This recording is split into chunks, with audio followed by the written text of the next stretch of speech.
some new shit that hit back with some new shit that hit back with some new shit that. Yo, what's up, man? We back at like a crack at. This is your boy Ill. Alright, we back at it with some new.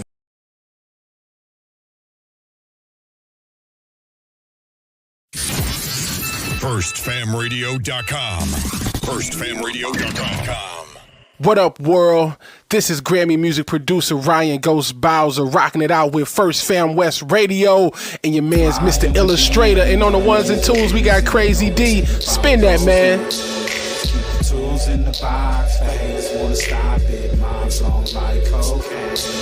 I'm a fly human being. Money is the reason. No reason about those games.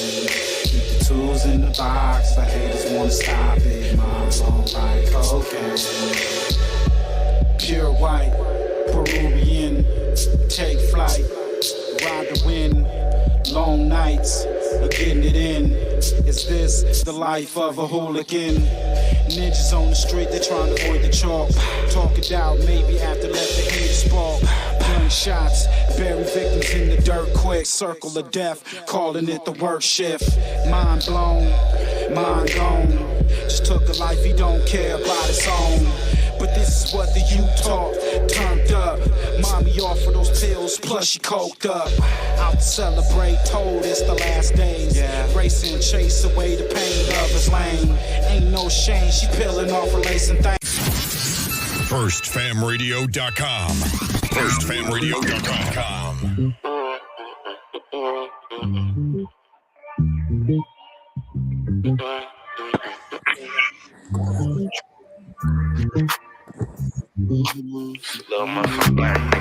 SSI, salute.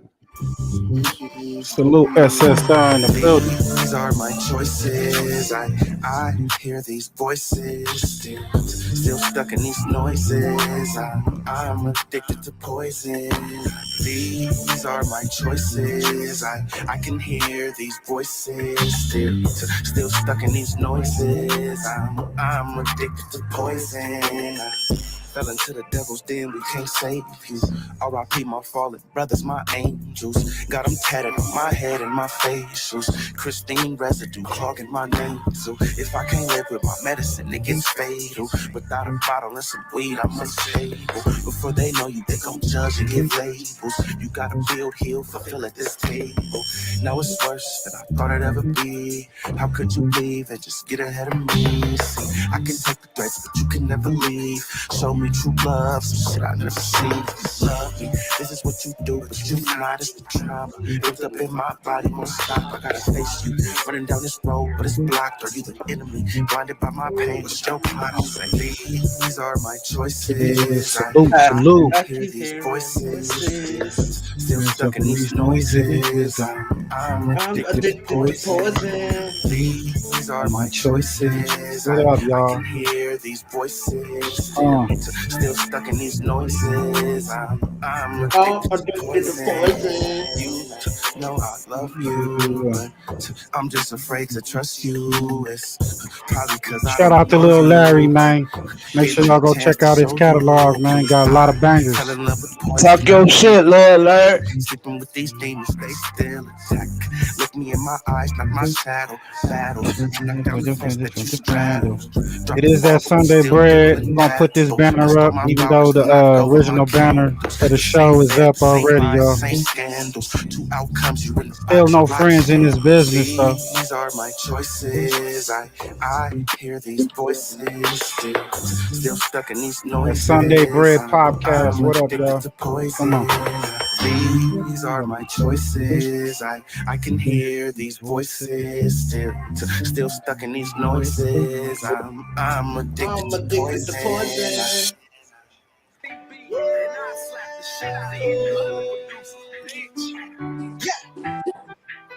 Now we don't fuck with you other niggas. Nah. No. We don't fuck with you other niggas. No, we don't, no. We don't fuck with you other niggas.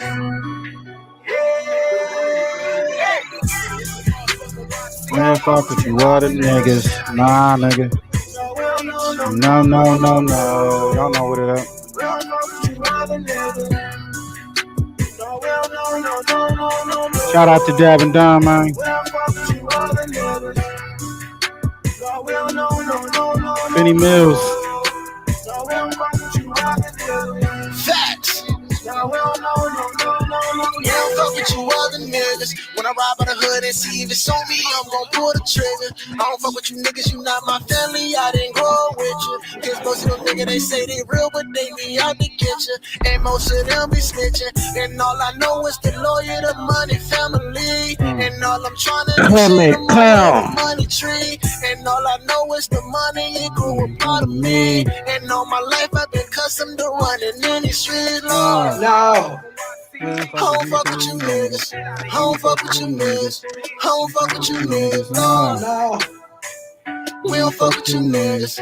We don't fuck with you niggas. We don't fuck with you niggas. No. We don't fuck with you other niggas. Sunday bread, y'all. No. Shout out to Tammy Slam. Salute. Salute from Shake. Yeah. No, we don't no.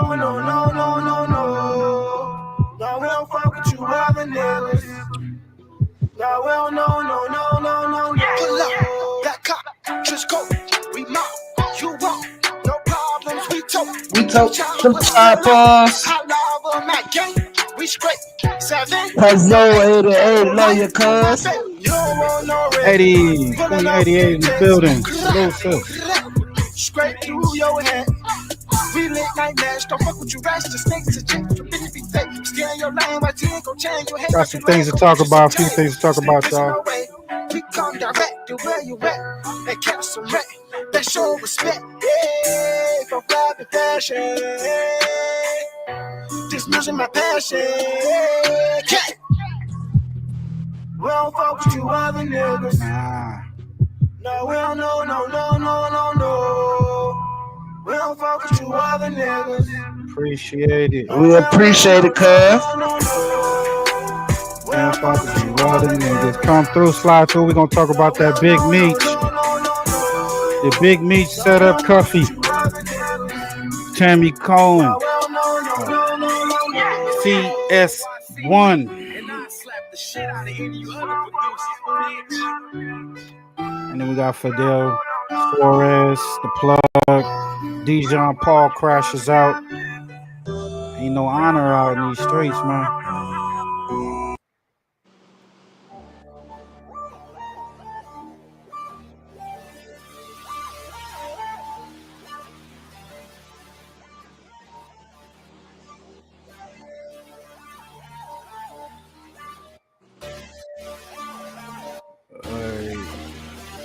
Let's bring up that milk, man. And we got Milk clowning. We got your boy Milk clowning.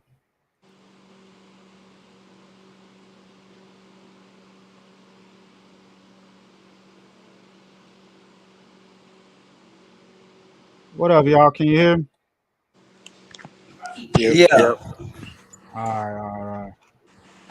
Salute, everybody. Hit the like button for your boy, man. Appreciate everybody coming through, man. I'm about to drop a link. Make sure y'all hit that link and subscribe to my nigga Fam West TV. You do it? Yeah. Yo, this that Sunday bread, man, podcast, man. Got your boy Big Meech. Big Nutter. I said Big Meech. Well, we gonna talk about Big Meech. Got Big Nutter and we got Brother Push, man. So make sure y'all tap in. Don't hate. Let's get to it, man. So we gonna going through this, man. You know, Milk is known for clowning. So he clowning Wax little homie, dude from his turf or whatever. He's got caught on, I guess, on a police cam. And nigga telling, he talking, he running his mouth, man. We can walk in and see what's the script. Come on. Let's get to it. Make sure y'all go When did Milk 74. Go check out Milk 74 channel. Go like, comment, subscribe to the channel, man. Run them numbers up. Let's get to it. When did that come into the picture? That kind of happened like through my man's you heard of Pool Rider, right? Yeah. Yeah. Oh, Pool Rider kind of was like my Oh, don't tell me you a Pooh Rider special. You a Pooh Rider special? Come on. Fans like my that was my boy. He was the one that was supposed to A&R and do the management shit behind me and all that. I'm gonna just tell you the full on story. Okay. What transpired when Pooh Rider got out of jail? He started floating around with me. One time he was on the phone with somebody, and that person was like, "Oh, he ain't get his official put on." He kind of felt some type of way, but didn't say nothing. Oh, so you okay? Rest in peace, Pooh Rider. How'd you dodge the put on? I didn't. I'm about to tell you what happened. I'm about to tell you what happened. You know what I'm saying? A lot of people from there that move around know the story. So you better tell the truth. I never thought shout out Gatorade water. Wow, anybody can make water. That's sick. So then second time we was at Chipotle, and then we ran into somebody that was also from there that said something about it. So on the way back, started getting very angry, like punching the dash, like I can't nobody. You have no say on who I'll move around. He This ain't trying and to that, ride you know what I'm around with saying? no And then we false went back to flatter. my studio out of nowhere. He just called me into the backyard and said, "Put your dukes up." Took off on me. So he was mad at people asking him about it, but he then was mad. like, "Yeah, that's how we're and gonna then fix after this that, he was like, "Can't nobody ever say nothing from the hood." Right. You know what I'm Nigga saying? said he took It off. don't work like that. It could work like that to a certain degree. You know, if a person got statured and high ranking in their community, if they say you from the set, you can't be from the set. But it don't work like that, bro. Pooh Rider fired on you. You didn't fire back. You got set on your back pockets. Now, you just from Pacoima Pot Road. It don't work like that. Not with the youngsters, fool. I got a lot of love for that man because that man believed in me more than a lot of people did, you know, and it sucks he's not here no more. But yeah. So how long was this put on? Was it an intense one or was it to just get it over with? I ain't gonna lie, that man got a punch hard as bro. I ain't gonna lie, I just want to put my dukes up, bro, just took off. You know what I'm saying? Like mine, it was over with. You know what I'm saying? So you didn't squabble back? I was 22, 23. How did you not do it in the first? And he was 22. Grown ass man. 23? That is was 22. Want a gangbang. Get the fuck out of here, man. Whack, get your boy, man. That's funny, though. That's weird. Crazy. That is crazy. That is crazy. Some whack that is shit. all of the above. That is wow. What would make you want to get put on at the age of 23? And it's not like you even made that decision yourself. You was forced into getting put on at 23. And then you still didn't even get a righteous put on at the age of 23. You got fired on and set in your pocket by a G homie. A righteous put on. Put on. I don't even really think you put on. You put down, goddamn. Come on. So how'd you kind of manage? I mean, like you got, like I'm gonna tell you one thing too, and I know you could for sure like contest to this. Like with the rapping shit, even if you're not from somewhere but you grew up over there, the minute you start gaining some type of attention, or that they start like they start forming behind you. You know what I'm saying? And some of them dudes become your real friends. What? Yeah. Like like, and I know you've seen that as far as for sure. So yeah, you know, but like if I grow up in finally clown ass nigga. If I'm not outside hanging around these dudes every day, if I'm not fake trying to participate, I'm saying you're supposed to be a mean white boy if you're from the hood. Talk about this dude is too cherry. You're supposed to be a mean white boy, man. That's scary other white boy. This dude right here is like a Hallmark picture. Yeah, oh my gosh. Oh my gosh. Definitely, because I mean, some people don't get put on, and then it ends up getting used against them as a way to discredit. Yeah, I know them. a lot of real dudes that's really them dudes that didn't even have to do that. It would be a disgrace to say who put you on. Dudes really just loved me and wanted me to pursue my music. Mm-hmm. Like I had a couple of them pull me to the side, like yo, like you know, like when they heard my album, they seen like, damn, he got Bruno Mars on his album, he got Chris Brown on his album. Like, hey, bro, focus. This how I know he's square and he should have stayed on the sidewalk. Because none of them dudes loved you. Them dudes that was approaching you, the Pooh Riders and stuff, they didn't love you. They seen an opportunity with you. You know, they seen a ticket, a way out. You know, they of course they don't love him too if I can get out. They don't love you. They don't mess with you because if they love you that much and they really messed with you, man, you wouldn't even have to get that blue box and got set down in the back of that studio. None of that wouldn't have to happen because they would have said, no, I love this little dude. He gonna blow. He a good rapper. He got potential. He ain't got to get put on. So what if he claimed the set? So what? Your little brother claimed the set and ain't got put on. Your baby mama claimed the set and ain't got put on. They could have said it like that, bro. They really didn't Nah, they just seen you as a way out, a ticket, a money bag, a money grab. That's all it was, bro. They was gonna use that nigga. Doing you know what I'm saying? You're doing whatever you're doing. It must be right. Just focus on doing you. Like, don't even let this shit distract you. And that's where, like, you know, like the weird allegations and shit popping up. Like, I don't with because it's like at the end of the day, bro. Like, let's just keep it real. You know what I'm saying? Like, usually when you come here, aren't you supposed to be reading some type of work? Aren't you? So I sent you stuff. I don't know if you took a look at it. You sent me some text This sound messages. like the G-Face interview. There was some kind of arrest. This nigga which was milk, alleged that you were talking too much to the cops. Yeah. What was that situation like? What's actually going on in that body cam footage? And that body cam footage, basically, and as far as talking too much, you know, let's just say I learned my lesson, you know. So, like, as far as talking too much, I get that. But the thing is the kid that put out that dash cam footage that said what he said, really, at the end of the day, that shit is a lie, because he ended up walking free from that case, and I'm actually the one that actually went down for that. Number one. That don't matter. Number two, he had a guard card. So before the cops like swing up on us, he was, I got a guard card. Don't trip. I'll go down. Like, you know what I'm saying? It's good. And So, like, I'm a security guard. I doubt somebody with a guard card is gonna say that. I doubt if they really got a real guard card, they're gonna say, hey man, don't trip. You know, if you got a blick on you, you know, I'll take that for you. I'll go down. I'll tell them it's mine. What?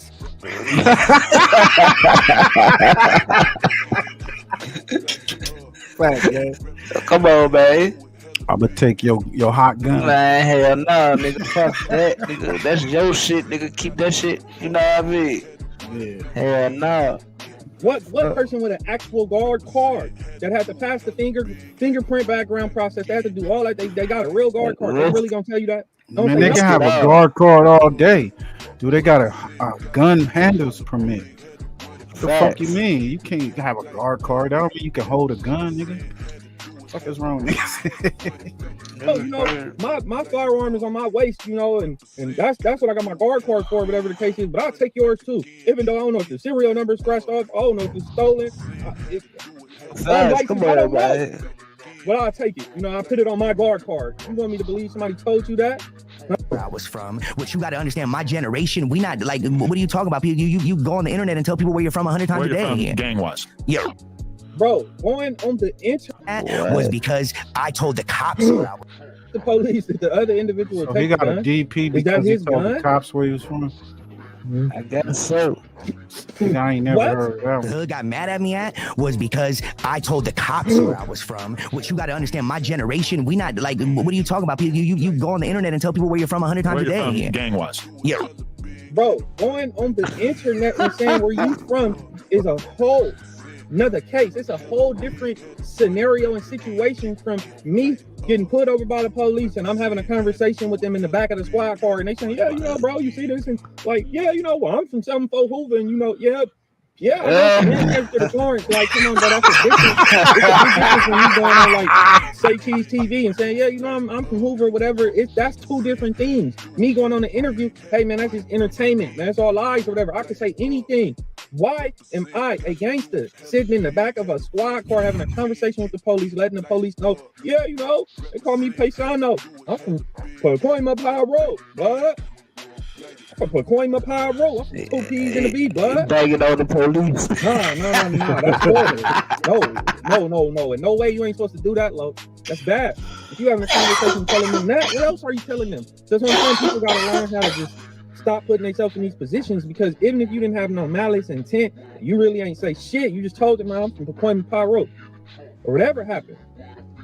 You got people like me that's always gonna have another thought like, geez, so if you that comfortable when you telling them you from Pacoima Power Road, if you telling them other dudes from Pacoima Power Road, hey, you know, I'm from Pacoima Power Road, he is too, he's from Pacoima Power Road, he's from Pasadena different lanes. What, you know what I'm saying? Like, you just spilling the beans? What do you mean? In my generation, we talk about, we tell everybody where we from, but we ain't telling the police that, son. Fuck it. This is a trip. And they asked you that? Right. They were like, what gang you from? No, they were just talking and they brought up like another, you know, like gang, you know, and as soon as they brought that up, I told them where I was from. You know what I'm saying? What? Shit. The fuck was the purpose of that? Man, that nigga's a jolly good. Yeah, he a jolly gangbanger. Like, he just... What this is? Southside Club? That's Charlie Brown, nigga, right there. Charlie Brown. You know what I'm saying? And that, you know, his little gang, Snoopy and all them niggas, Snoopy Badass, all them. Oh my God! Yeah, Angel ain't renegade, man. That's Angel Brigade, nigga. He's his name. Let's go. So they brought up another gang to you. Why was they bringing up another gang to you? What other gang did they bring up to you? Why did they bring another gang up to you? So they brought another gang up to you. And you said, well, yeah, all you told them, you didn't say, y'all heard of that, or I know people from there. All you said was, well, I'm from Pacoima, Peru. Why would you say that, fool? Or do you think I'm a fool? You think that's all you think I believe that's all you said? Huh? But why would you say that, bro? Why is they mentioning another gang to you? Why do they feel this comfortable? And why are you responding in such rapid succession? Like, what are you doing? I'm confessing. That's where my discipline came from, because they said that wasn't supposed to be done. You know, but my generation, we were never taught that. What so do you excuse mean? me, you know what I'm saying? We were never taught, but don't, you know, like I said, I still, you know, pulled up and whatever was had to be, you know, them dudes don't play around, you know what I'm saying? Man, I'm gonna be honest, the sad part about it, this is what I do not fuck with, bro, is that body cam footage. A lot of people around, they already knew about that shit. People already knew about that. All of a sudden it hits the internet, people got their 1 and 2, they want to add on it, go ahead, that's fine. Like I said, I don't got beef for nobody. Now the body camera footage, I've been trying to find it. I just, maybe I ain't looked hard enough. But what he said is a lot of people already knew about this body camera footage. Like, this wasn't no new thing to the people that would have knew about it, the people that he's close to, his homies, whoever. Man, that's the thing about the streets, because I believe that. That is believable. I do believe it. I don't know if it's true, if people already knew. That's believable, bro. There's been cases we didn't see where these people already knew there was paperwork on this individual, but maybe they waited till they got out of jail to put it out. Maybe. Damn. Okay, let's get to this. This is some shit right here that came up. Damn, homie. This right here said Pacoima Pyro member get DP for dry telling or dry snitching to the police about denies being a snitch. So here to deliver y'all that daily report. Madam 22 was interviewing Pesciano on No Jumper. And for those of y'all who don't know who he is, I'm not sure if he's Hispanic or from the Middle East, but he's from the same set that Whack 100's from, which is Pacoima Peru. Now, Madam 22 wanted Pesci to address the footage where he got arrested and people felt as though he was doing a little bit too much talking to the police. Now, long story short, Pesci said he learned this lesson. And he said as far as that kid that released that dash cam footage, that was all a lie, because that kid didn't get hemmed up. And it was, in fact, Pesciano who got arrested. Now, when the police arrived, Pesciano said the kid that he was with told him, don't trip. Hardcore on him, so he has the right to carry. And he said when the police arrived, they put him in handcuffs and they took the other dude that he was with far away from him, and he was talking with a female officer. Now remember, Pesciano, according to him, said that the other guy said that he's gonna take the rap for it because he got a guard card. So when the police approached Pesci, he told them, didn't the other guy tell you that was his burner? Now Pesci said as soon as he said that, the other guy immediately said, no, it wasn't. And he said as soon as he realized the other guy wasn't gonna take the rap for him, he admitted to the police that was his burner. Now Pesci said the reason why his hood was tripping on him is not because of that situation, but when the police asked him where's he from, he said he's from Pacoima, Peru. And he said that's when he got DP from his set. Now Pesci said that DP was by default because his generation didn't know nothing about that. And he said, to be honest with you, he thought that was normal, seeing that all these gang members are on social media openly saying where they from. Now Pesci said he was shocked as hell to hear that dude try to go spread rumors that he's a rat, because he said after that situation, that dude's been kicking it with him, even sleeping at his house. And then years later, you get hemped up on something and then try to bribe me to pay you a certain amount of money, and if I don't, you're gonna try to expose me for being a rat and put it on the internet. Now Pesci said when he heard that, he got offended and he told that dude to put it on the internet. And as a matter of fact, if you want Whack 100's number, here it is, and you can shoot him what you need to tell him if you believe what you're saying is true. Now Pesci said this is in no way, shape, or form trying to excuse his actions, because at the end of the day, he was doing a little bit too much talking to the police. But he said aside from what that footage shows, he refuses to let anybody call him a snitch or a rat. And Pesci said he's so much of a loyal homie to his set that Brick Baby's his homie, but when Brick Baby started going at it with Whack 100, he chose his side. And he said even though Brick Baby was his close homie at that time, nothing's more important to him than his set. And Pesci said even though Brick Baby was his close homie once upon a time, and the one problem that he had was every time he was around him, he kept talking ish about Whack 100. And Pesci simply told Brick Baby, instead of talking talking all this shit behind his back. Since you work up there, why don't you just go tell him how you feel? And he said after he told Brick Baby that, he felt some type of way, and their friendship's never been the same ever since. No. It get a little deep. Brick response. Already out. I'm like, man, I'm not giving that nigga my name. You crazy. There's no way possible that I'm giving this dude. Like this dude right here. Bro, he got DP, So, like he got the ass day, whooping. he gets pulled over. I guess they was leaving the Yep, show. Friendship yep, just got his performed ass somewhere. beat. So when So then he is leave from the show, hood then. Yeah, he from the hood. they get pulled That over. one him and ass Tuka get whooping pulled was over. 'Cause all he I don't needed. want to say it the wrong way. Friendship Let's goes up to the go. car. Okay, him and Tuka get pulled over. Boom. When they get pulled over, He needed that the police pull discipline. him out the car. The Boom. They OGs sitting put on the the side. discipline down. They Now sitting on the he's side of the road before the police can standing even find no straight, gas. Pesci 10 gets toes he right, I got guess. guns in the car that he gets all that. He sits while he's on body cam and says, "Bro, them your guns. Them ain't even my guns, bro." He flew out here with these guns, man. Woo, woo. So, old boy never told Pesci he finna take all the blowers in the case. Pesci had one inside of a safe box. The police immediately get the search. He's like, "Bro, I already gave him consent to search, bro. Like, you just tell him, just take these and tell him that thing's your guns, bro, and we good." Woo, woo. So they find the one that bro said was he. I don't know. You about to see these videos. I'm gonna put them up. But they find the one that bro says is his. And after that, they start finding him. And he's like, "Man, I think that's Koala's. Oh man, I just left." It was like, "Do you understand where I just left from? Everybody was strapped. They were all in my car. I feel like somebody left a blick in my car." Like, da-da-da-da. He's like, "Dude."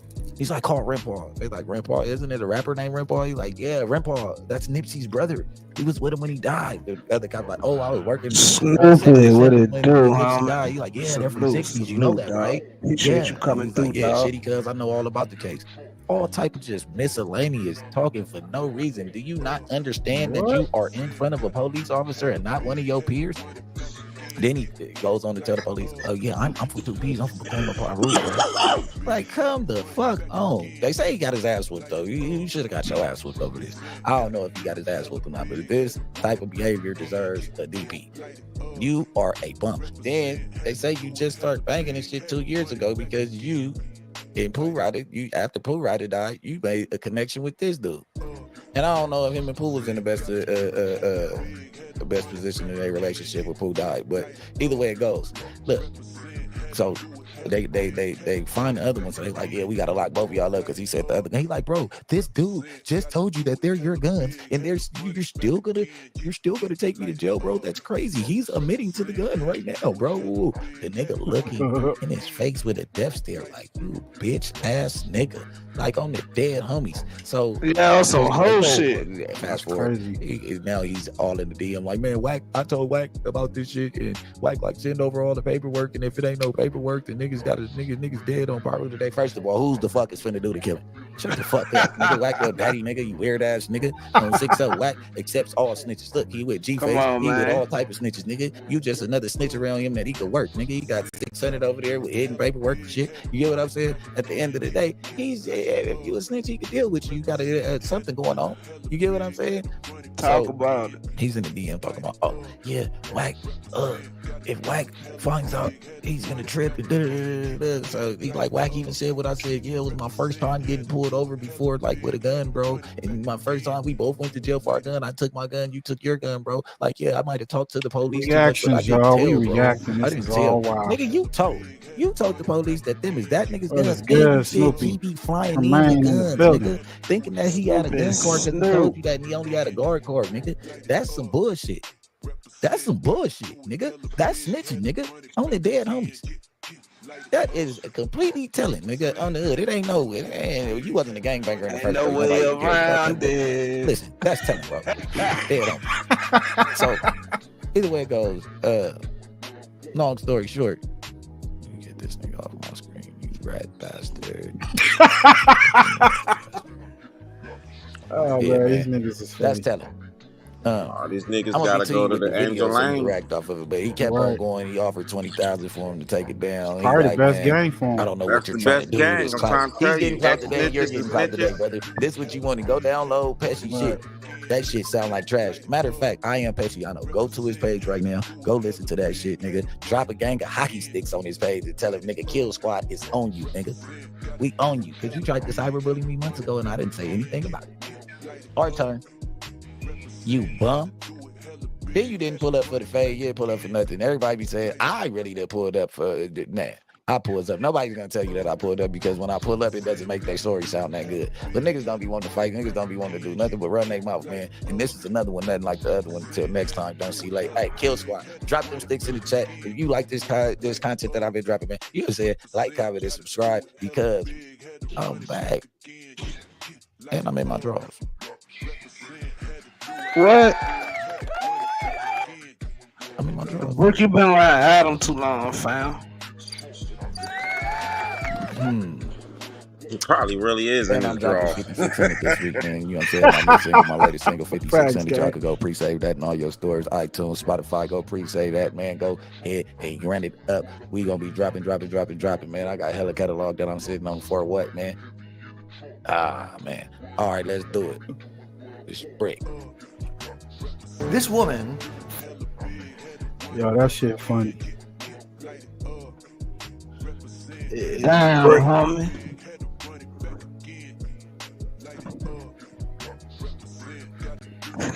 What this nigga talk about? We ain't pulling that up, no. We ain't pulling that up, man. We gonna get to this D. Nah, we ain't on that. We on that Dijon Paul. Spicy. Dijon Paul spicy. You can't really say like now. But do you remember back in the day, like Yes, your boy crashed out. I think they had They Aerosmith, sang Britney crashed Spears, out, let's Nelly. get it. Back in the day, they used to do a bunch of people. That it needs to be. I would respect a blending, melting pot of people instead of just one headline. Who was the first person that went solo? It wasn't because I don't even think Beyonce. Beyonce had other people. Didn't Michael Jackson? No, Oh yeah, technically, I guess. With a star over it. Next, Beyonce was 2013. Shakira, Jennifer Lopez. Where the music What is. niggas get at you? I don't want to. Man, these was classic. These glasses. On is about to. Peach Boy. Borrow your glasses. And I need a bath. Oh, can I borrow your glasses? Can I take? Where the music What is. niggas get at you? I don't want to. Clap back. We gon' clap back. All right, we gonna get into this. I guess Dijon Paul. They say he crashed out, have a little moment or whatever on Fig Munity, and so we gonna check this out. I guess he be giving his ratings and shit on the albums that be going. You know, the artists on the West Coast coming up. Let's get to it, baby.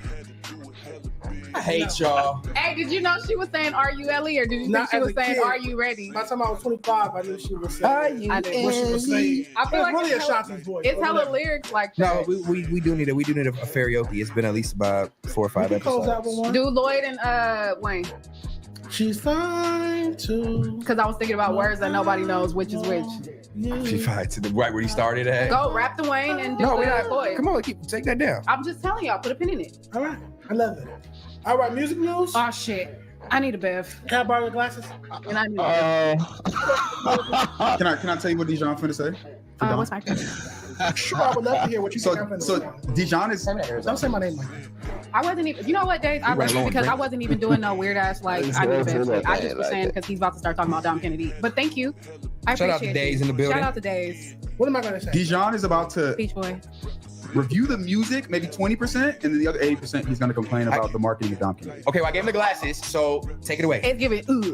Well, I never said Dom was gonna say that. I never said Dom was We gonna gotta do a say karaoke Yeah, you with said E40. YG was. With E40? First. Nonetheless, just come on me. This is gonna take a minute, so you know. I'm sorry. I really am.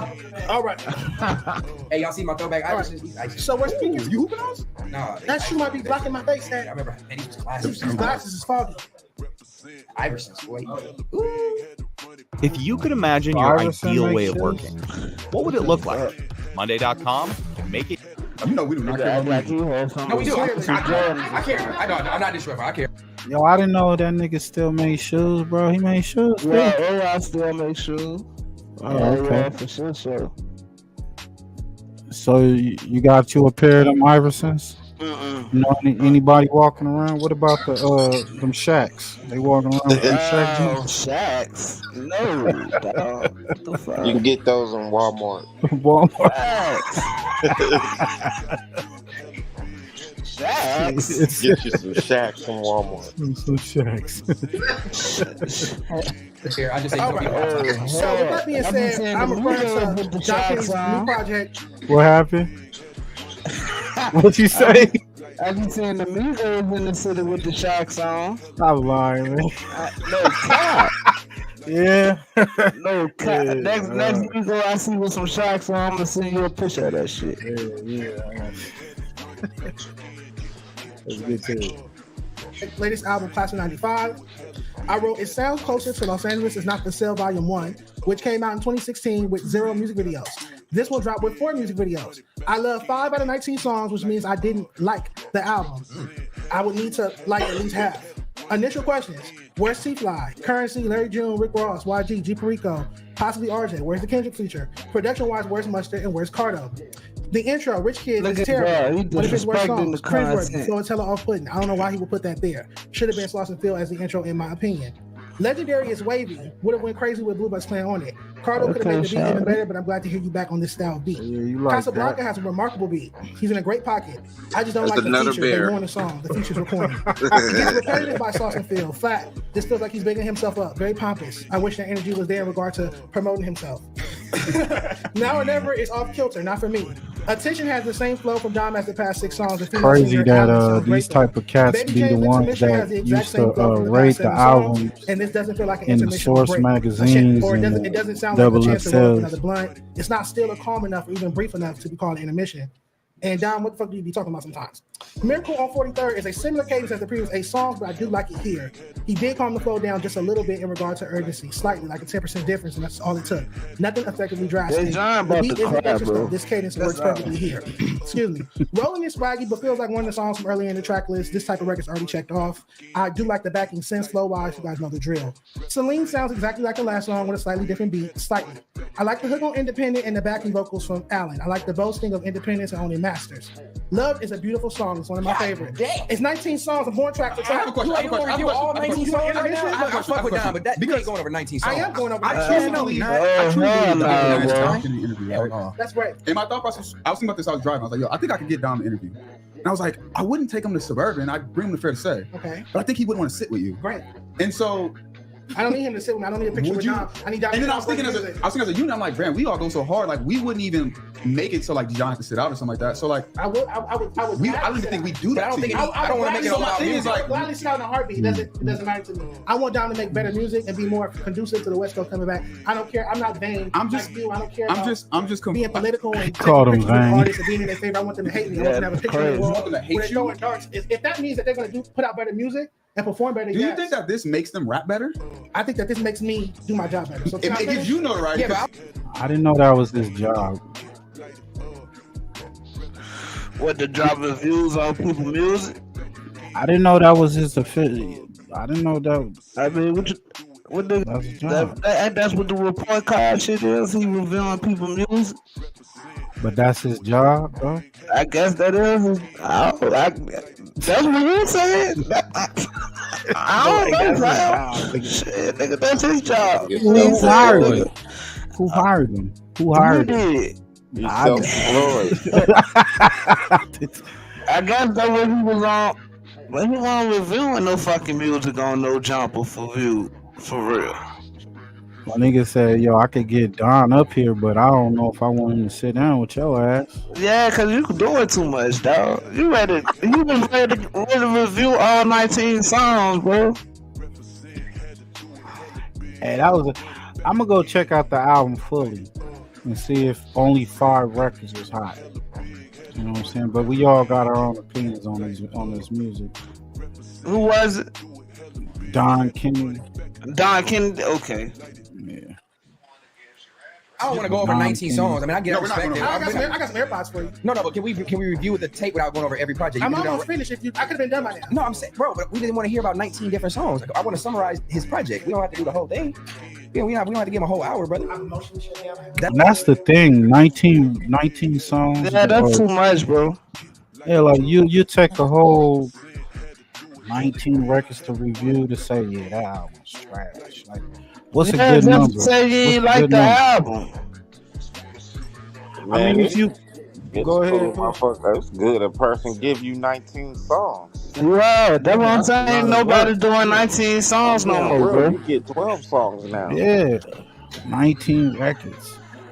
And then the thing about, I think a lot too, people have an issue with him is, I never seen Don Paul. Wasn't that? I mean, Dijon Paul rap. Does he even know how to rap? Does he make a beat? I heard another Flacco / academic ass nigga don't even know what the process is. Like the homie said, give you 19 records. You said only 5 of them was hot. I'll check that shit out though. I don't think so though. The music that I have heard from him, I liked. That's fine, but when you shut down, he would hold my. That's fine. He his feelings. It's respectful. That's what rap report card is for. No, I'm saying everybody got their own opinion though. Everybody's overall review. I didn't know we was doing like a rap report card breakdown. Like respectfully, those that was part of his review. Yeah. No, I agree. Y'all make this big deal all because we was him talking about 19 songs. I respect what he do, but bro, you gonna sit here all be checked out for 19 songs? We can talk about you. Okay, you're not wrong. It's gonna make Chris tripping. I will say that Dijon has mentioned over the group chat that he definitely did want to do a review. He wanted to do a review with us. He wanted to put his public opinion out there, even though he already did it in his Twitter space and he did it on his own platform. He wanted to do it with us. I didn't post. Right. Only place on Twitter. And I would say maybe reel it in a little bit next time. But I'm not even going to say that. But at the same time, I also respect your criticism. I always do. I ain't taking nothing from you. I'm just talking about for right now. This is your passion. You asked me to stop talking. I stopped. I didn't ask you to stop talking. Just summarize. Quit being sensitive. I started with a synopsis of how I felt about the project. I gave you that. I didn't take nothing from it. That was a lecture. Then I went song by song. Then I went song by song. Sure. But you don't have to be sensitive, bro. I didn't tell you to stop talking. My nigga, I would never do that. You're gonna be sensitive about it. I just asked when we're gonna go. Yeah, no, you're sensitive ass nigga. Right here, fair to say, we would ever review the album for song for song. We've never done it. Look, come on now. Let's play. But let's play the field evenly though. Like let's play evenly. I mean, it's a segment. It's a music segment. I'm not saying, like I said, again, I used to spend dozens of hours every single week proofreading. I was constantly fixing run-on sentences. LA music segment gets shitted on, but just like everything. How did that get shitted? No, I'm not interrupted and disrupted, and it's fine. How do you guys feel about the down album and keep it under a certain time frame, or else take issue? No, I think that's just a way that you was about to talk about 19 songs, but the album you just criticized was horrible. We want to sit and listen. You did say 5 out of 19. You said me like it. So you want to see? So we want to see you talk about 19 songs verbatim about the cadence. Song sounds similar, sounds that. Ain't nothing wrong with what you did, but right here, the music content, right here at this time, bro. Shout out to the best mind of the game. That's not wrong. I thought there was bullet points for each song. I respect it, bro. You really would just say each track was like trash. That's not true because it's 5 songs that I don't like it, and I was speaking about music. What I don't like is being passionate about. Can we talk about how each record that you review is like new topic? Why T-Fly not on it? Like, okay, how many times you gonna bring up T-Fly? New topic. Who's the founder? Give me the founders of Def Jam Records. Why do I need to do that? Please, because you're a hip hop media. Why do I? I'm not a hip hop. You know that. So what I know. How do I know you're not a hip hop? I'm not a hip hop media person. Person. I wasn't about that. I wasn't. Okay. That's it. One mic. Shut up, bro. What does that have to do with your boring synopsis of the album? Since we doing that, I didn't say that. I think to answer the question, who are the founders of Def Jam Records? Why do I need to answer that question? Do you know it? Why do I need to answer that question? I'll answer your question once you answer mine. Why do I need to answer that question? Because you're a hip hop media person with a mic, but you can't. So y'all feel y'all go check out this full fair argument. What y'all bush fit. Dijon just having a bush fit because he couldn't goddamn do his full review. Mm-hmm. Yeah. Snoop. Them niggas like we ain't trying to sit down that goddamn long. What's up, Mississippi D? Mississippi D. What it do? I think what he should have did, because he put his own list out on his Twitter, and before they all sat down, asked him, or yo, did y'all listen to this record? Yeah. He came in with his own, opinions about the record. So they like, okay, it would have probably went a little bit better. Like, oh, you only like the 5 records. Well, I like the 6, or I like the 7, 10 or whatever, Yeah. But he made that boy album sound garbage. You heard? Yeah. So I don't know. Nobody probably want to go check out his record now. That's crazy. But let's get to this, man. This whole thing, you got with Big Meech. Yeah, Big Meech home. Cuffy said Big Meech set him up with the girl Tammy. Cowin, who's CS1 or CS2 confidential source. And man, it's no honor. This whole show we've been talking about how people just been not showing no honor, no honorable selves. Let's get to it.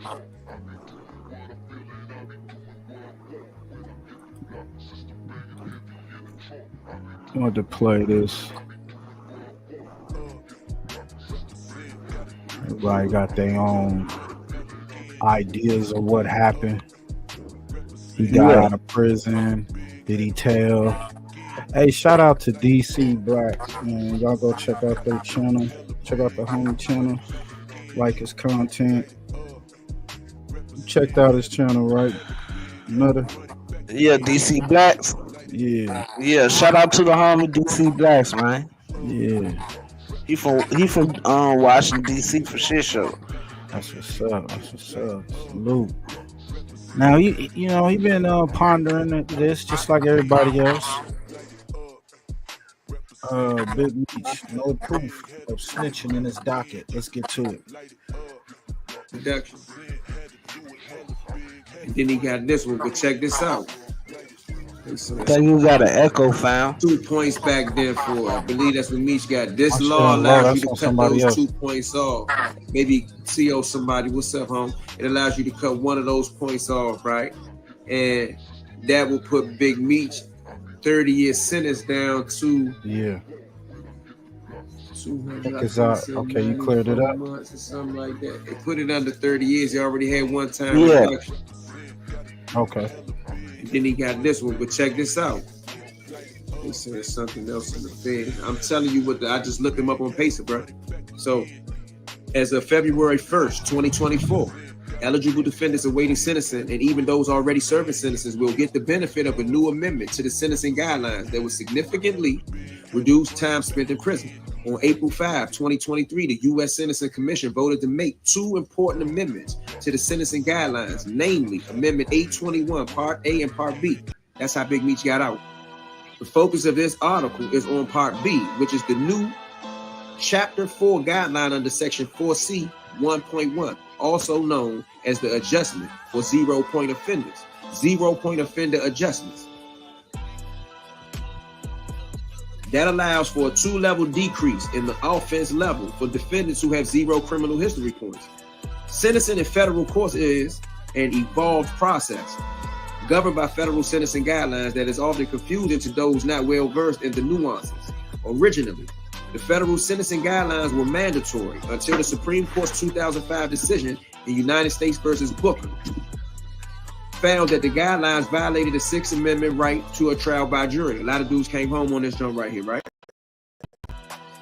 In the aftermath of Booker, the guidelines became discretionary.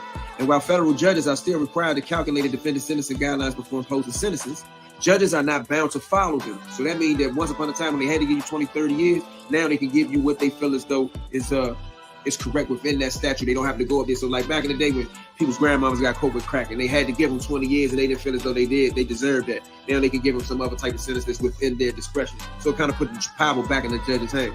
But in the aftermath of Booker, the guidelines became discretionary, and while federal judges are still required to calculate a defendant's sentencing guidelines before imposing sentences, judges are not bound to follow them. Rather, they must now treat the guidelines as just one of the many sentencing factors to be considered when sentencing. The federal sentencing guidelines determine sentences based on primarily 2 factors. 1, the conduct associated with the offense conduct which produces the offense level. And number 2, the defendant's criminal history. They provide 43 base level of offense seriousness. Each time a crime is assigned a base offense level, which is the stating point for determining the seriousness of a particular offense. Most serious crimes have higher base offense levels. Then, specific offenses characteristics are added to the base offense level, which vary from offense to offense, but can increase or decrease the base offense level. So that's going to increase or decrease how much time you spend in prison. Ultimately, the sentence of an offender receives is based on these levels. Next, adjustments are added or subtracted. Adjustments are factors that can apply to any offense, such as the age of the victim, the offender's role in the offense, or whether the offender was a minimal participant or a leader in the offense. The guidelines also assign each offender to one of 6 criminal history categories based upon the extent of an offender's past misconduct. And the final offense level is determined by taking the base offense level and then adding or subtracting from any specific offense, characteristics and adjustments that apply. The point at which the final offense level in the criminal history of the offenders intersect on the Sentencing Commission's sentencing table determines the defendant's sentencing guideline range, or more importantly, the number of months in federal prison. For regular people, that means the years you're going to spend in federal prison. Amendment 21, that's what gave Big Meech this last time cut that sent him out the door. Amendment 21 is important because it provides for a decrease in offense levels for certain defendants without any criminal history points or 0-point offenders. On April 5th, 2023, the Sentencing Commission announced that it had voted to promulgate amendments to the federal sentencing guidelines. Those amendments, which basically mean changes, those amendments more commonly referred to as Amendment 21, more commonly referred to as Amendment 821 or the 2023 Criminal History Amendment, were submitted to Congress on May 1st, 2023. Among other things, Amendment 821 revised guidelines provided to courts regarding people facing their first federal conviction. According to a study conducted by the Sentencing Commission, 0-point offenders have far less of a chance of recidivism than those with pre-existing criminal history points. Specifically, the Sentencing Commission sought to reduce recommended guideline ranges for offenders with 0 criminal history points under the guidelines, 0-point offenders. To do so, Subpart 1 of Part B of the amendment created a new chapter 4, guidelines at Section 4C1.1, amendment for certain 0-point offenders. Remember, 0-point offenders are dudes that ain't had no criminal history when they caught they beat. That provides a decrease of 2 levels. 2 levels is a lot of the Fed. 2 levels from the offense level for offenders who did not receive any criminal history points and whose offense did not involve specified aggregated factors like a person robbed a person, put him in the trunk. That's extra. This is impactful as many federal defendants have a criminal history category of 1 and will be eligible for this 2-level reduction, which will have significant impact at their sentencing, often lowering their sentencing range by many months, if not by years. So instead of me just saying, how did Meech get out? How did Meech get out? Yeah, it looked real funny that he's dealing with a government informant, but Big Meech got out on Amendment 821, and this is legit. There's nothing hot about this. I looked this case up over and over again last night to make sure I ain't saying that wrong. Big Meech don't have no 5K1. Big Meech don't have no Rule 35. I'm not.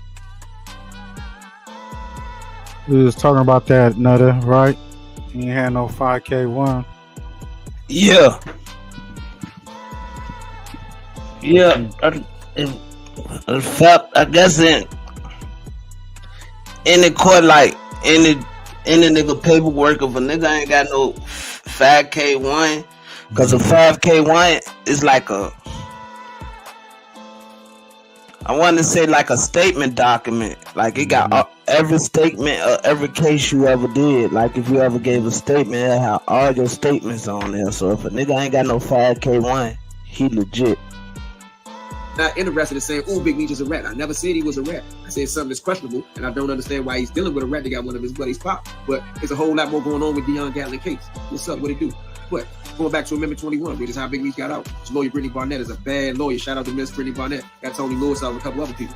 So what is significant is that Amendment 821 is retroactive. That means it's dudes that was already in prison, like Big Meech, who's been in prison since 2005, was sitting on a specific sentence. The first step back, signed by Donald Trump, which got a lot of my buddies out, Tony Lewis, Anton White, few different people. Facts.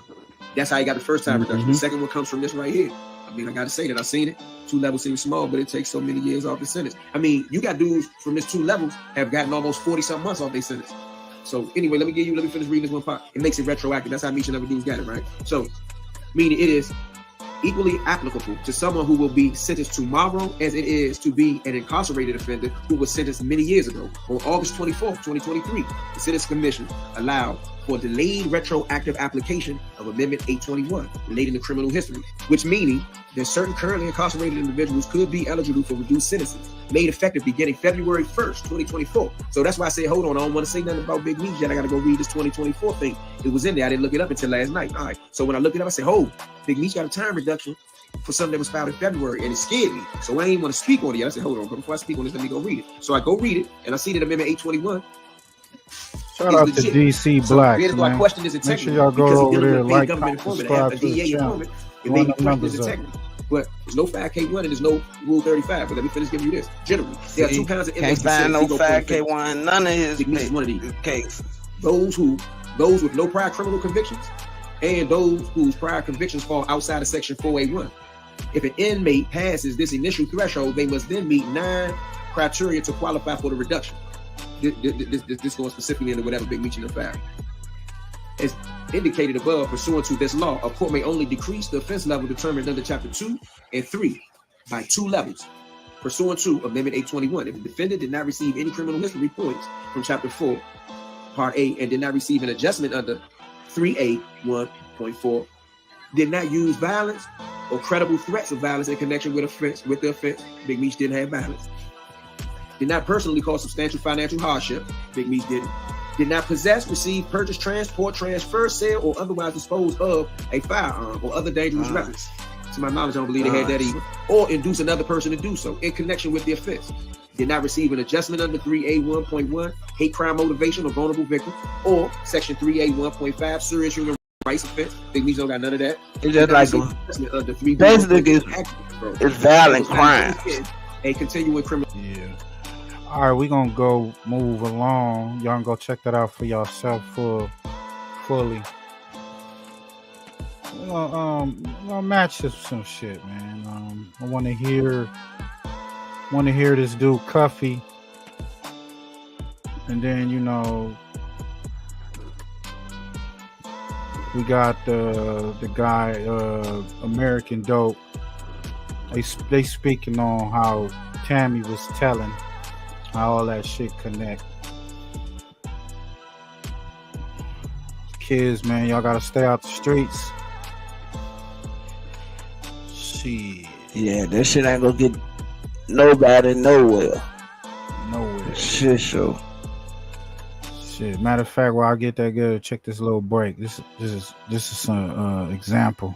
He's arrested. Music and a raid in an exclusive South Florida neighborhood, where authorities arrested music executive Naim Jorge Bonilla. Bonilla, allegedly just one member of a wide-ranging drug trafficking ring that prosecutors say became one of the largest suppliers of cocaine into the United States and Canada. God damn. James Wedding, a former Canadian Olympic snowboarder, turned alleged drug lord and now fugitive. This group wow and violent. They would use contract killers to assassinate anyone who they saw as an obstacle to their operation. Wedding and his alleged accomplice Andrew Clark accused of a, quote, avalanche of violent crime, even ordering murders to settle drug debts, including a couple in Canada who prosecutors say was shot in front of their daughter.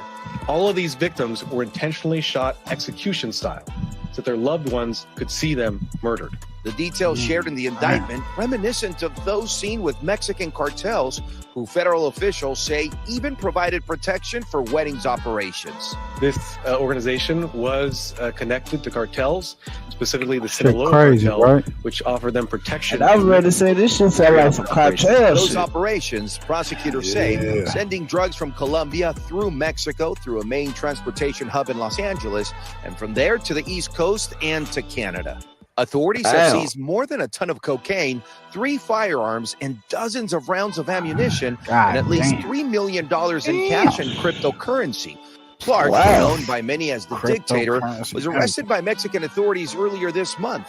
Attorneys for Clark could not immediately be reached for comment, and Bonilla's lawyer telling NBC News they are not commenting at this time. Meanwhile, Wedding, whose aliases include El Jefe and Public Enemy, still on the run and considered armed and dangerous by the FBI. Juan Venegas joins us tonight from LA. So, Juan, have authorities made any progress in tracking this former Olympian down? Tom, we don't know that. We know that there is a reward, $50,000 for any information that could lead to his arrest. Now, it's interesting. 50 grand. Man. Stop playing. Hey, y'all. They might well get a nigga a whole $100. That shit crazy. Right. He gets murdered for $3,000, so somebody might snitch. Facts. Yeah. Fuck all that. Speaking of some talking, and man, let's get to this. Shout out to Lonnie B's show, man. Y'all go run them numbers up. We just gonna play this part right here. Y'all heard it on the other channels. Go check it out. But go over there and go run the numbers up. I gotta shut up and I gotta apologize. I ain't never had zero. I didn't look at it like that. Look, I never had zero to do like that with BMF until I said I'm defending you. Zero. Now I don't give a fuck who they is. Right? They talk sometimes, they ain't gonna come say it to me. Right? Oh, you this, that nigga, this nigga, that nigga, this nigga, that nigga. Everybody like stuff. So my stance is that, and you know that's the issue. I know what's the issue. You know it's the issue with dude. A serious issue. Are you talking about with you know that's the issue. Yeah, I did. That's why I said, man, I wish niggas would just leave all that. And I was wrong. It wasn't them telling me to say that. That was me coming out my heart, my nigga. That's me coming out my heart. That ain't them niggas sending me to do nothing, saying nothing, nigga. Just me, myself, and I. Talking to you. That's why I'm talking to you. But then when you start saying to you and talk to you, I want to have a real conversation so I can learn. But then when you start saying, yo, whack, these niggas, this nigga could really make some mistake. Like, oh, what up, my nigga? I mean, but out there, you taking it to the context, bro. No, that means what that does. And he is, bro. You talking at the truth. What that mean, let's make it shake it. And everybody got money and focus. You were just like, who is everything? I'm telling you, I think this money. Heavy is like, no, we know where he's from. He's Shaker. I think they made that mistake. But it wasn't the point. You made that nigga is on It's the Halloween season, so the music and the soundtrack is very fitting. Some spooky shit. Shout out to him, Rec. It's spooky out there, man. It's crazy. You should have known that's your relative. He didn't like you. I'm not in there. Why did he tell? If I ask him that, you can't ask me that. I don't know why he didn't tell the argument. But he didn't go quiet until people. We all know. I didn't know that he do like that. None of that. I wouldn't even. He was one foremost on and never brought you up in the conversation if I knew all that. Back. I said, yeah, he didn't tell you he was working for the nigga you know how they talk over me, my nigga. I can't get a word out with you, bro. You don't want to hear me. You don't want to hear me, then we don't gotta talk. Who that doing what? Like, nigga, it's me, nigga. What are you talking about? I love you, bro, but you don't never let me talk. I don't give all that freaking stuff. Like, niggas can't put it in Atlanta. Stop saying, I ain't never ran to you on power. I ain't never ran to you. I was dead home. All right, bro. Nigga, I'm going to let you. Hold on, bro. Hold on, wait, hold on. Nigga, I had 30 niggas doing like my niggas. I had 30. Now, whatever you ain't did, I had my... I ain't never go through. I have never in life called you for no protection, bro. You said I called you? You said I called you? Are you saying I called you? Anyway, I was outside all night. Are you saying I called you? Ain't nobody pushing on that on me. Yes or no? All night. Are you saying I called you? I called you in question. You said I called you in the letter? I would never call you. Excuse me. Nigga, I called Spectre. And my other folks from Chicago, and we got 30 deep on my end. Whatever they did, he did, nigga. I ain't never called you like about no shit. Ever. Wrong with you. You don't do what I do. You soft. So peeps, it remains. Oh shit. Oh, God damn. You going crazy on Blue like that? Yeah, man. That's wild. All this shit. Let's get to this. Let's get to this. Y'all go check out Our Prophet, Who man. recorded that phone call? You know Wack probably recorded it. Wack on some police shit, man. I don't see why they don't see the Ain't nigga connection. recording these phone calls and shit, bro. That shit crazy. Right. It's wild shit right there. Hey, do what you got to do. But if you then take that money and go throw it up in the air or blow it or pay for a JJ from obese strippers, I ain't got no sympathy for you. Yeah, and also they allowed the heroin charge to move forward. With any other person, all this would have went out the window. Where it belongs, in the trash.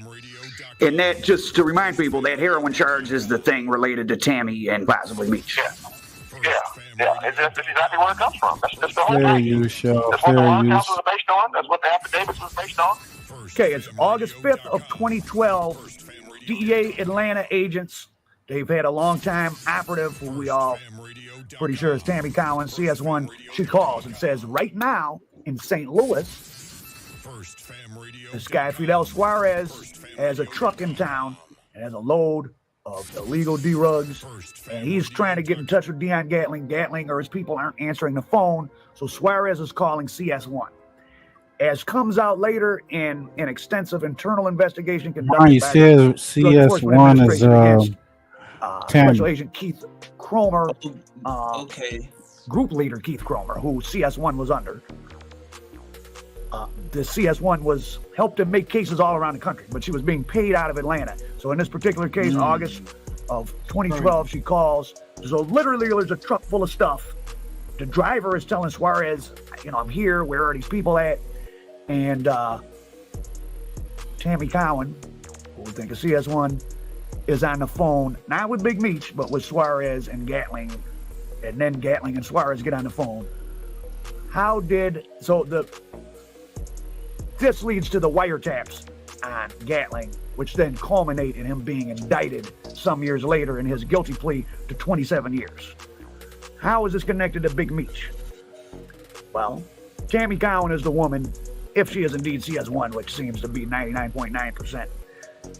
She acted as Meech's business agent basically for a long time, worked, and eventually got brokered the deal with 50 Cent. Though, just so you know, from a legal standpoint, once you're a public figure, they can make a show about you. Like, the Flannery brothers did not have to really consent to there being a show about them, but it was good for marketing. And, give them a couple bucks, you get Meech's son in it. Great marketing plan. He got them on board. They had minimal say-so. In the first season, Big Meech was kind of having an influence on the show from his prison cell because they needed him to get everyone to go along with making the documentary that went on in between seasons and also being in the neighborhood and just all sorts of favors and to appease him. But once the thing got rolling, by season 3, it appears to be just all Grand Theft Auto made-up stories. But anyway, so back to what happened with Gatling. Right. So, August, 7 days after. If you've ever dreamed of owning an apartment complex and you live near one of these cities, then you've got to see the same. Tammy Cowin calls DEA. They get wiretaps and they're on Gatling and Suarez. Suarez is a guy that owned a trucking company out of LA. That's the CS1 Fidel right Suarez, there, boy, sounds like a fake name to me. I swear to God. Is Suarez even, is that commonly, for all our Hispanics watching, is Suarez a name commonly used in Mexico? I've heard it used in Bolivia and some other South American countries. I don't know. Fidel Suarez. That sounds like a name out of a movie, I swear to God. But anyways, is Fidel Suarez. Like the DEA made up a fake drug dealer to entrap other drug dealers or something. That sure sounds like a fake name. I don't know. So, how is Meech connected to this? Tammy Cowin is his business manager. And in this write-up from the DEA, it says that Big Meech met Fidel Suarez in a county jail during one of his cases in some county jail. Because Suarez was charged twice in, I think, 2005 when Meech and him would have been locked up fighting the case, and then again in 2014 they tried to get him twice and they couldn't get him. So this guy is a target of all these investigations. Dion Gatling was pled guilty and got 27 years. Now that I'm saying this out loud, it almost is Fidel Suarez real, or is he something that the DEA concocted? Because CS1, as you can see from all this blacked out paperwork, did a lot of work. She was making cases all over the country, and she had a sexual relationship with her DEA handler. And she and the DEA wrote up in this report, or in some interviews they gave during this internal DEA investigation, about inappropriate contact between the DEA agent and Miss Cowin, that Big Meech met Fidel Suarez in jail, and that he passed along the contact information. So, first of all, that would mean, well, Meech and Gatling were continuing an ongoing criminal conspiracy, or that Big Meech. That I feel are most important when talking about this situation. First is, well, this is kind of like, let's say, the forward to the three. Everybody cooperates, 99.9%. I mean, like, people that you can't imagine cooperating are cooperating in some form or the other. Well, yeah, we've been told that off the record about all kind of people, just because there's no record of it in the system. I don't know why people think, and then now there's this new thing on the, like, crime YouTube streets of, like, well, show your paperwork, as if there's a piece of paper that someone gives you that says, this man is not a snitch. It's not a cooperator. It's like... Okay. And then I want to be clear, because I think this is really getting conflated in a lot of the scuttlebutt and the rumor mill. Whether or not Demetrius cooperated, tried to cooperate, was successful, semi-successful, unsuccessful, I think there are people out there that are of the opinion, and part of this is because Cuffy is kind of creating this narrative that's that Cuffy is in jail and serving 30 years because of something Meech did. And that's not 100% true. It's not even maybe 50% true. Cuffy's serving 2 murder sentences that had nothing to do with Demetrius. There's no allegations that Demetrius helped them solve those 2 murder investigations.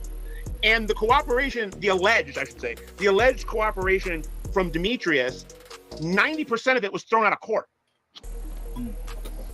Which is why he even out early.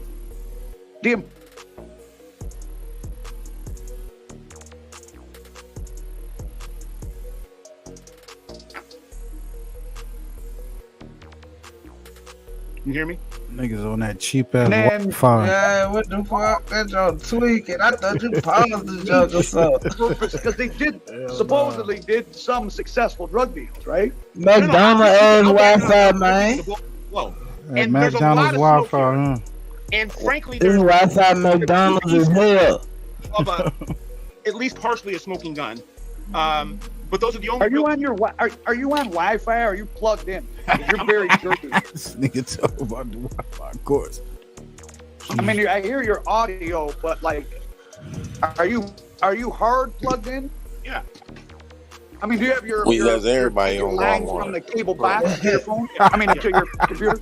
Yeah, right now. That Walmart internet right Oh, there. good. Okay, leave it like that. They probably in the Walmart bathroom. So nigga, somewhere. yeah, we can get into that. But really, the only 2 pieces of what you might consider a smoking gun is one, recorded prison conversation between Tammy and Demetrius, where Demetrius doesn't appear to be shocked by Tammy telling him that she got outed as a cooperator, and Demetrius seems more worried about just keep my name out of it, as opposed to being like, oh wow, you've been informing this whole time. It seems like he knew about it.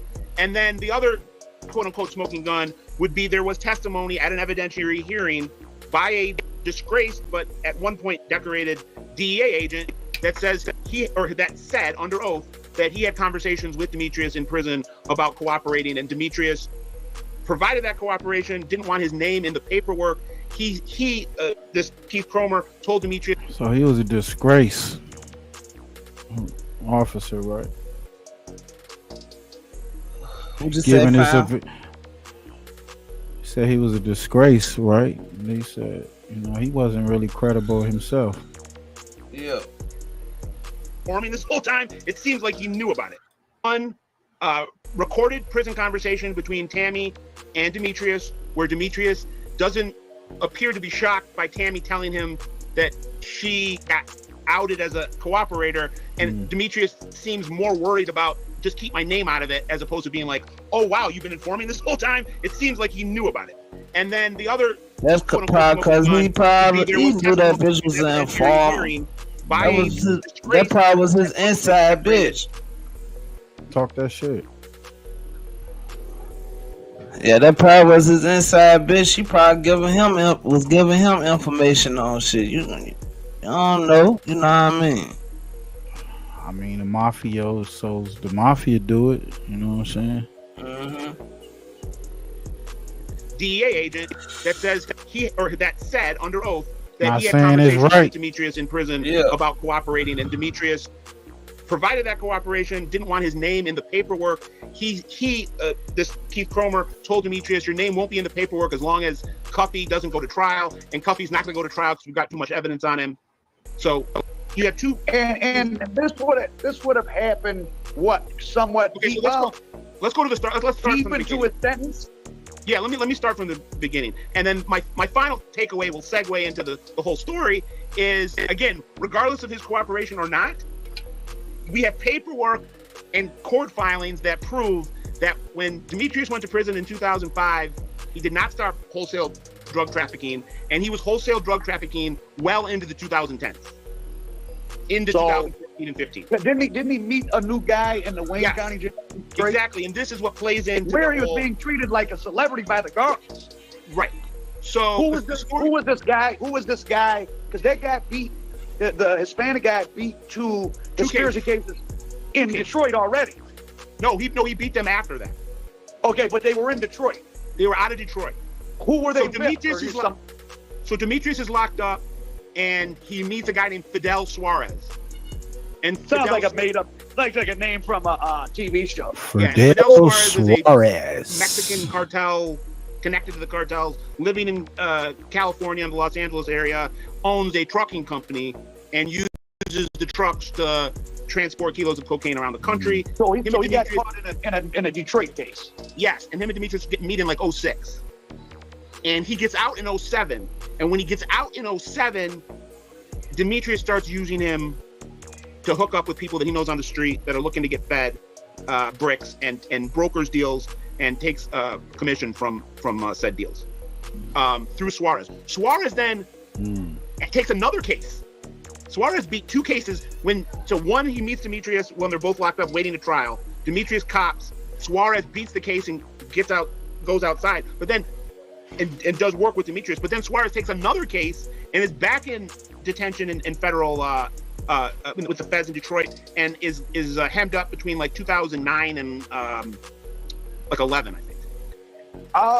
Boy, I mean, not many people beat federal conspiracy cases. Right, which makes you start questioning. He beats two, so was he cooperate? That's what I don't want to put it, Mr. Suarez. I'm not, it just makes me wonder. It's very rare, but so around this time, Demetrius is doing whatever he's doing, and he's got Tammy Cowin now as his right hand, his CEO. She has his power of attorney, so she can sign things for him, sign his name. And she is looking to shop his television and film rights. Cuffy Gatling, who was at that point the boss of what was left of the St. Louis BMF crew. The St. Louis crew was the first real BMF group to be busted. They got taken down about a year before the Operation Motor City Mafia case hit. And Cuffy's younger brother, Duran Wani, or Magic. Known as Magic, who tragically died of an asthma attack. What does it mean to say like St. Louis BMF? I mean, but no, they didn't. The thing about that is though, if the feds are so sure, they would have gladly charged it with it. So. What they had was a cell phone ping, but obviously it didn't go. It didn't go any some further. So-called shots, but nobody was shot. So right. Anyway, Magic goes to prison in early 05, and Cuffy kind of takes control of whatever organization is in St. Louis, and has according to the court records, there's roughly a dozen to 24 people working in concert, and at some point, the time about the amount of people that have BMF tattooed on them. Yeah. Didn't know anybody who knew someone who knew someone who was in BMF. But there was also a massive, and I guess, I'm indicting myself as someone who reports on BMF, but there was a massive overlooking of court hearings that were taking place in 2018, not that long Well, ago. there's so much, and then by 2018, everyone was interested in the show, and yeah, you know. Anyway, I'll get to that in a second. But so Cuffy puts down $250,000 and actually finds some level of traction. And this had nothing to do at this point. This had nothing to do with a TV show. This was because Meech sold the rights several times. Yeah, but in this case, they're trying to get a movie, not a TV show. They're trying. Was that the one that Terrence Howard was going to be in? It might have been, but I know that it was Lionsgate Entertainment and 50 Cent, but before Lionsgate bought Stars. And before 50 Cent worked that thing for a long time. I'll give it to him. Hey, what's y'all thoughts? Y'all think 50 Cent knew about this? For sure. Mm-hmm. He know about the Tammy CSI and all that shit, huh? Chase the bag, man.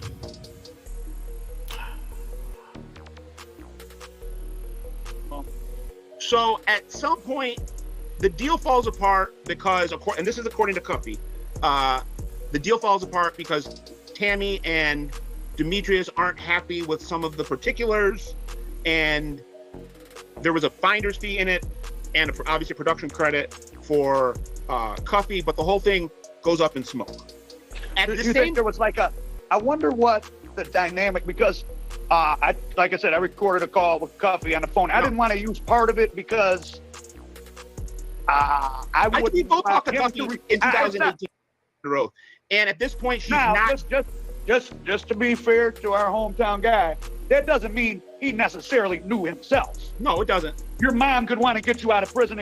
Knows or what he doesn't know is the Elliot Ness to Demetrius's. No shit. By that point, she's been running point for me for 2-3 years. Oh wow. Okay, Jesus. So she's been an informant for 14 years. No, she was an informant for 8 years. No, but that was 14 years ago. I'm saying it's 2023. Yeah. Oh, 09. Jeez. She's opened as an informant in 09. Again, I was still making rap videos. Let's not understate the fact of who opened her. People that know the BMF the same story. guy that oversaw the BMF case. Yeah, Jack Harvey was the Elliot Ness to Demetrius's Al Capone. I mean, Jack Harvey was the DEA's Was number he the one. one that was discredited, or he retired? No. I'm going to tell the story of what happened. Jack Harvey opens her as an informant. And again, this is a big deal because Jack Harvey is the number one DEA agent when it comes to BMF.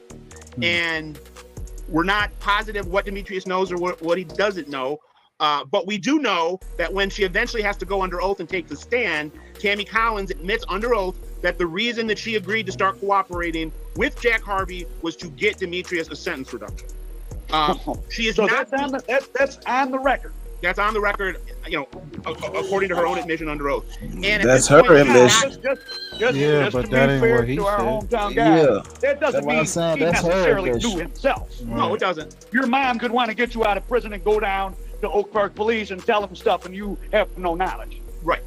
Okay. And we should be clear that she was not getting paid in 2009. For the first 2 years of her informant status, when she's being operated by Jack Harvey, she is not a paid informant. And what is the first time she sets something up? She sets up a big money laundering case that ensnared a guy. I think his name was Terry White. His last name was White. It was an and these were guys out of Atlanta? I'm not sure. I can go look through the paperwork. I Hey, didn't so this recognize is the guy. before I put the she guy through some, got hooked up some with searches, and I couldn't find any Big Meech. big connections from him. That doesn't mean they don't exist. So we don't know that they were connected to Right, I don't know. Meech didn't necessarily put her on them or anything. Right, we don't know. Yeah, She could have just wanted her new whatever they are, or just she wanted them out to make a movie and did this on her own. Maybe. Okay, so in 2011, Jack Harvey retires, and when you're being operated by a federal agent that retires, you get, just like you would get transferred in a job where you go from one department to another department. Tammy, as a confidential informant, is transferred from Jack Harvey to another agent named Fred Swoop. And at this point, again, we don't know who was telling who to do what, but we know that at this time, in between 2009 and 2012, this is when Demetrius introduces Gatling to Fidel Suarez using Tammy as the introduction point.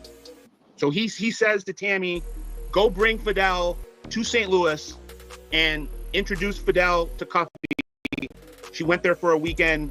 They went out to dinner, all three of them, and they're kind of off and running in a wholesale cocaine conspiracy.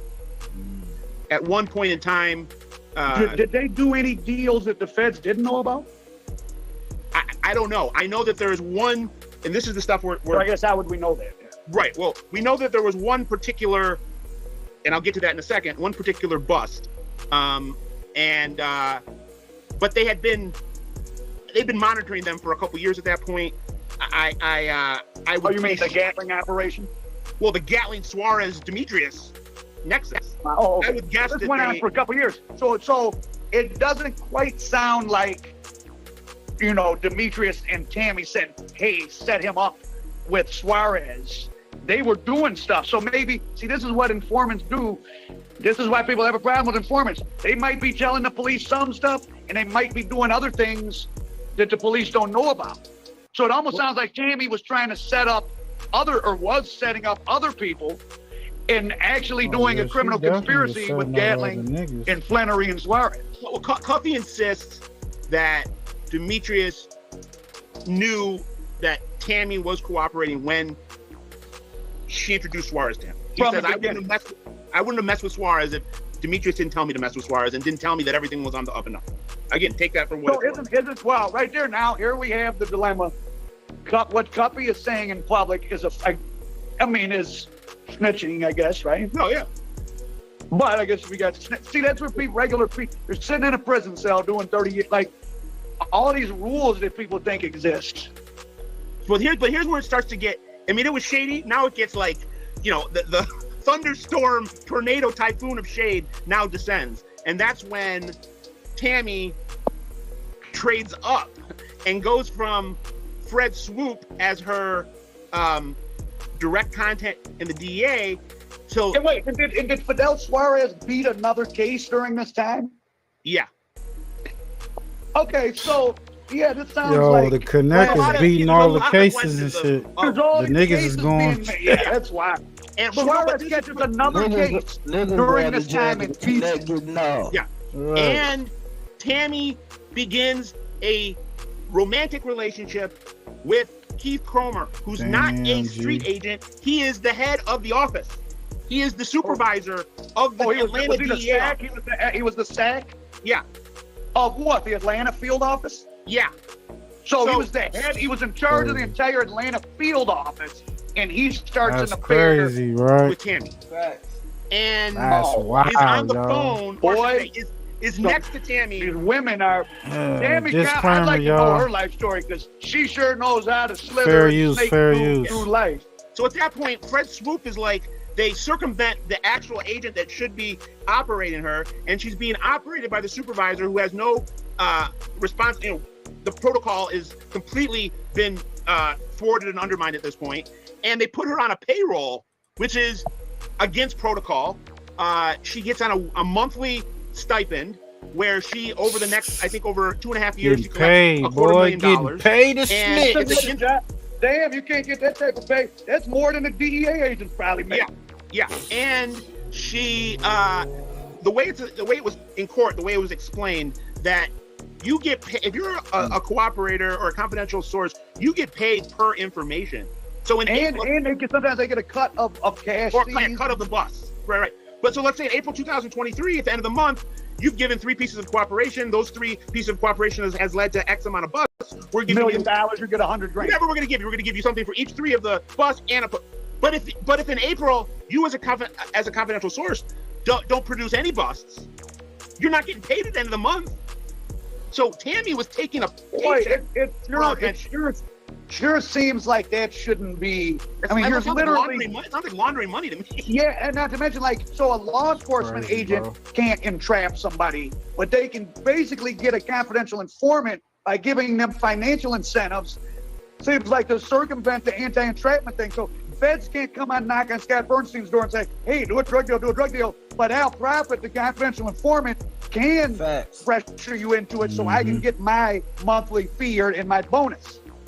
But she was getting paid for months that she wasn't doing any work. So she would Getting her blew up by the main guy. This ain't internet gossip. Scott has a law degree. Scott looks through the papers. This is all from her official, legally binding documents. These are all in like I said, and this didn't anybody appear. can go on Pacer. A long time anybody ago. can go on Pacer and pay and look this stuff and read up. this. Yeah. And so she's getting paid by the DEA on a monthly. She's sleeping with Keith Cromer, who's running the DEA office, and it's admitted by both of them that all of her conversations with Demetrius over those couple years, now I shouldn't say all of them, a majority of those conversations that Tammy is having with Demetrius, and they were communicating multiple times a day, Keith Cromer's right next to her. God damn. Oh, God. We're gonna stop it right there. That's crazy, man. Y'all go check out the rest of that. That's Al Prophet, man. American Dope. That's Sunday Bread, man. It's crazy, man. I don't want to go too long on the show. We already an hour and a half. Hey, what's your thoughts on that, bro? No honor in this game. What's your thoughts on that before we get out of here, bro? Do you think it's gonna stop his show? Do you think it's gonna stop the opportunities for him to Hell nah, bro. expand? That's Big Meech. Everybody been waiting on this. Nothing ain't stopping that. Hell no, everybody been waiting on Meech to come home, my nigga. Shit show. That's a fact. Yeah, man. So y'all kids, y'all better stay out the streets, man. You see what it is. That shit crazy because she was getting her back blew out and set niggas up and getting paid for the shit. You know what I'm saying? Shit. And get the nigga life rights and all that other type of shit she was doing. Facts. That's a cold ass piece of work. That's a cold one right there. Hey, y'all, make sure them notification bells on. We're going up tomorrow with the girls going wild in the pool, so have them bells on. Oh yeah. And yo, for you activists out there thinking y'all gonna get your shit, get that money ring. We talking about the feds. Check this out. Showed y'all the other story earlier about the superstar dude running all that dope and murders. Well, we got an activist linked to some deadly fentanyl ring in Seattle. It was 2 weeks ago. This is crazy. Madalita Marty Jackson. Now, Jackson was an activist, and on the surface, she was focused on keeping kids safe, keeping them away from guns and violence. But as AJ Janavel reports, investigators are now linking her to an organized nationwide drug ring run here locally. Officials say the leaders of this drug operation ring, two brothers, their mom, Marty Jackson, helped them hide their dirty drug money through her own accounts while she had access to millions of taxpayer dollars through her activist work.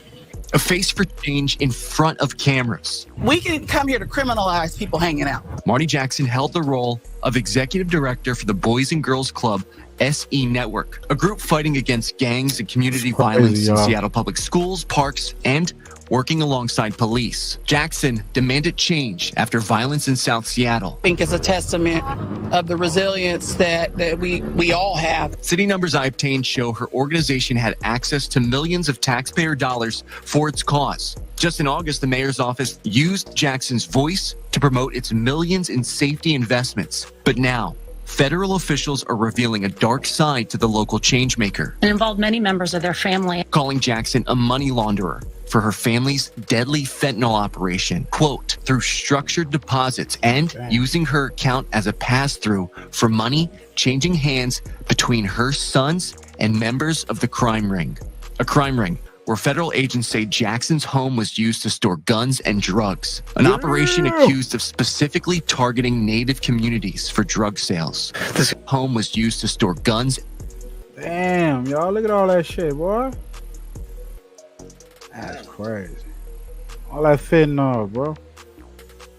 and drugs, an operation accused of specifically targeting Native communities for drug sales. The significance of this case is a family drug trafficking organization expanded beyond Washington state. In the public fallout, local organizations are seemingly cutting ties fast. Jackson's image and info is wiped from the Boys and Girls Club's website, only visible here through the Wayback Machine. The mayor's office tells me they met with the Boys and Girls Clubs of King County immediately because of the arrest, but city officials would not tell me what came out of the meeting and deferred me back to the Boys and Girls Clubs of King County, who never responded.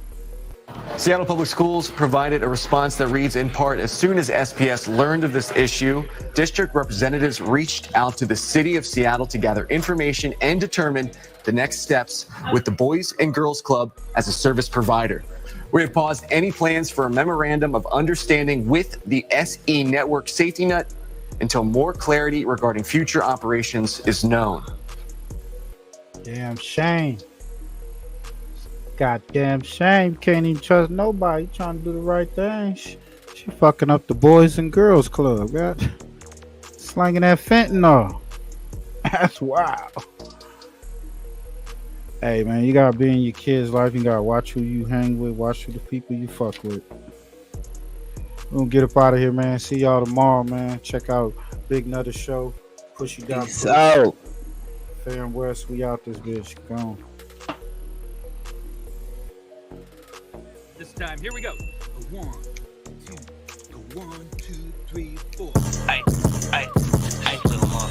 Call it an end, that's my mafia twin, Jordan Downs. Raise a finger, that's on gorillas, bitches going down. You politicking on instant, I'm out rolling rounds. Smoke his brother, smoking his brother, now we in the clouds. Played our freestyle in the courtroom, Brody lost his trial. Doing dope all around the kid, so she lost her child. See, this mafia way of living, it's just our lifestyle. It ain't no waiting, I'm impatient, let's get busy right now, okay? Diamonds dancing, it's off a lick, I like to rob people. Keep it on me, unfortunately, I done shot people. Not legal, nigga, I'm a spinner, we are not equal, non-lethal. John Cena the poor, I could not see. Long live to leave it. Hood boy was quick to squeeze the trigger. If your son ever hungry, doggy, I kill for that nigga. I die for the street that I post on with my killers. That is not my baby. Lately, I've been focused on Skrilla. I can't tell you what.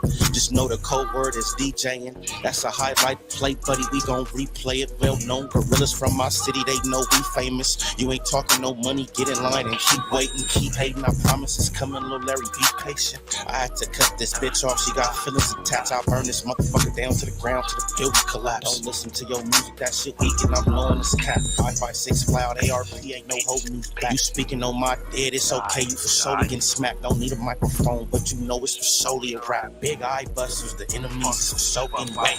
Don't believe none of your story, that shit make believe. 2 to 3s, you ain't ducking nothing. This could shoot through trees. Cold word, mental cycle. I came to make a pussy bleed.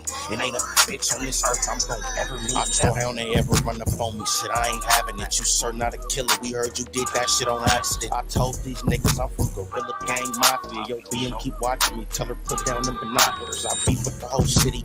Fuck off being popular. Not affiliated with none of my people, so we robbing. I get busy with two and they start calling me the problem solver. I'm a real life sparker. Don't worry, twin, that's on my car. Hey, why you dissing me on the net? We from the same city. Always leave a house with it on me. Yes, it came with me. Ain't trying to catch a body. You should not come playing games. I'm a rock star with a drum, so you know I got it on stage. Outside thugging on this block, cause I have no home. Kill a nigga playing with my bro if he right or wrong. Dead in his face, and that's his fuck nigga. What's happening? Like a donkey in his club. It's okay, we get to dragging niggas out. If it get tricky, shit, I'm passing. It's time to pass on the house. If you can lie dead in my face, I can smack you dead. No mouth, you off this pistol. I don't believe you gon' shoot it. I ain't breaking nothing down. If you want it, dog, we into it. Been a couple times they have me. Fortunately, they flew it. Trying to keep my mind inside of my head, cause usually I lose. I think you really gon' touch me. You must be motherfucking stupid. Chop a bigger dispute, get a boner. Call it an end, that's my mafia twin, Jordan Downs. Raise a finger, that's on gorillas, bitches going down. You politicking on instant, I'm out loading rounds. Smoke his brother, smoking his brother, now we in the clouds. Played our freestyle in the courtroom, Brody lost his trial. Doing dope all around the kid, so she lost her child. See, this mafia way of living, it's just our lifestyle. It ain't no waiting, I'm impatient, let's get busy right now, okay?